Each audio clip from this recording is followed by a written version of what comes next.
هغه ناروغان چې اټکي کوي د هغې درملنه د ستنو په ذریعه باندې کوو.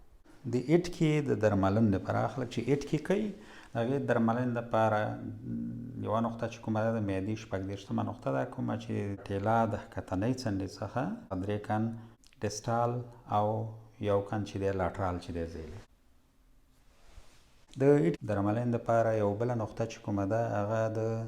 د زړه د پردې 6مه نقطه ده، کومه چې د دې لاس د باند د دې قات څخه 2 کن چې دی